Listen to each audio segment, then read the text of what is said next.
So, I really don't know where this video is going to get to, but I just wanted to talk about some ideas I've had recently about living in a slower way.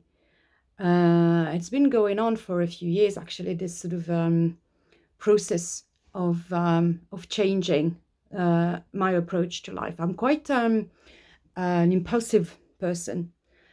If I have an idea, I just go for it, and I just throw myself in. I'm quite this is in English, sanguine, I think, Mediterranean type. You know, my half French, half and a quarter Italian, and all that, a bit of Irish. So you just put that, and it makes it quite an explosive cocktail, I guess.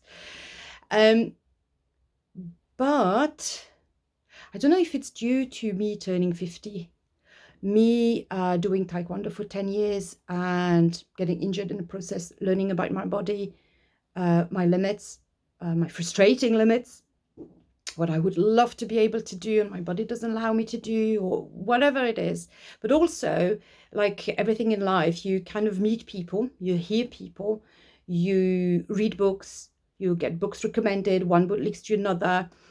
And it just kind of all came to a point to today where I just went out for a little walk because the weather was at last a little bit nicer. I don't know if you've been following the news in Manchester. We had, well, in the whole of England, we've had a storm and a lot of rain and floodings, etc. So there was some sun today. So, and also I had a mild version of COVID the last sort of 2 weeks. So over it, family's over it, alhamdulillah. But I feel like I'm not as capable of intensive training yet. So I'm just happy to teach my Pilates class and do the move with them because it's online. So obviously they want to see me. And to do not gentle, but like more basic technical practice of my Taekwondo rather than a lot of the active kicking. But anyway, to go back to this idea of slow living, when I was walking, I was listening to this podcast by a movement therapist called Gray Cook. It's quite an amazing guy. I've been there for a long, long time. And you can find all about him. I'm not going to spend any time on this here. Gray Cook. And he, in his podcast today, they were talking about the fitness influencers on social media, and the fact that a lot of them are, mostly entertainers and want to draw the crowds in, etc., etc. But that is very difficult actually to then help people to really develop their body or whatever they want to do in a way that is designed for their body to do. So you end up caught into the familiar words of no pain, no gain, push yourself. If you don't sweat, that means you're not working out. Even so it's kind of gone all over the place, my talk now. But when I started teaching Pilates, I had to change my way of thinking completely, because Pilates is not meant to hurt. You're not meant to ache the day after. It can happen, but it's not really the aim to do so much that like, oh, I can't walk, or your abs are hurting so much that you can't even laugh, But it's more of a gradual, slow process where you build your muscles slowly but surely and safely. And it's the same now. I'm going a lot into learning about mobility. And again, it's allowing your body to do what it can, but in a safe way, safe manner, gradually.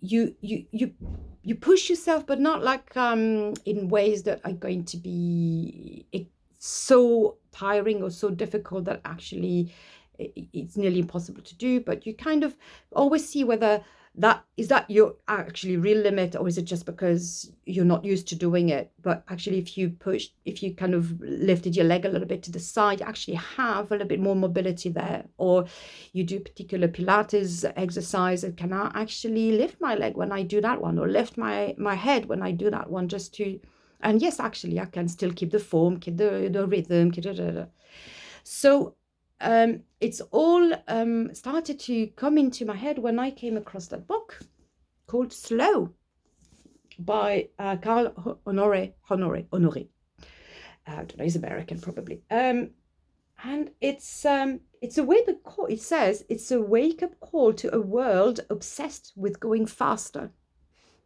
Everywhere. People are fed up with rushing through their life in a blur, and many are choosing to slow down, etc. So that's the book. And I started reading it. As you can see, I didn't go very far, and I've had it for quite some time because the idea is quite obvious.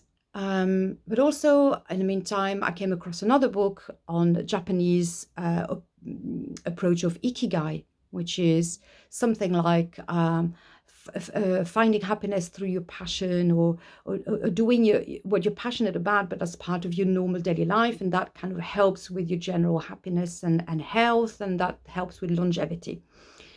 So that's another one. Then I started working a lot with my brother-in-law, Hamza John's George, and you might have seen some of the podcast videos we do on YouTube about improving your health and your mobility, etc. So if you haven't, go onto a Function Better YouTube channel, or Function Better. There's also a Facebook page. On top of that, I think, oh yes, and then last September, someone on a health group sent a link to something called slow jogging. It's like, wow, what is this? That sounds really weird. And I downloaded this book by this Professor Tanaka from Japan, who developed this technique to jog really slowly. And how, with you sit up straight, and I've put some videos on Instagram and on my webpage as well, saflosana.weebly.com. I'll put the links. And basically, I just started enjoying lifting my feet off the ground. It didn't feel so hard. I could keep a good rhythm. It wasn't just like so draining and so much effort and so painful and so this and that. And I could start smiling again, which is the Nico style. And on top of that, what was the other thing as well? I can't remember. There's so many things that just came, and it was all about slowing down. So after, what was it? We're in January now, 2021, and in November, I really after a whole week, more 10 days of working a lot at the computer, sitting in a bad position, and I knew my back was a bit wrecked, and I still pushed myself to do a lot of stretching. All of a sudden, I decided I really needed to get back in my stretching. It was November, my body was cold, it was cold outside, but still, I did some training, and then after that, being warmed up, I just did like half an hour of deep developmental stretch, and completely wrecked my back because just my body wasn't ready there. I remembered back in July, I could do so many things. Yeah, I had been working at it for weeks, gradually, and it was warm outside, so the body was just generally just more loose. I had not spent so much time sitting at the computer for hours on end without moving. So I realized I'm just so silly. I'm just doing so much damage because I'm just not listening. I'm being impatient. And God knows I'm an impatient person. The whole family can tell you about that.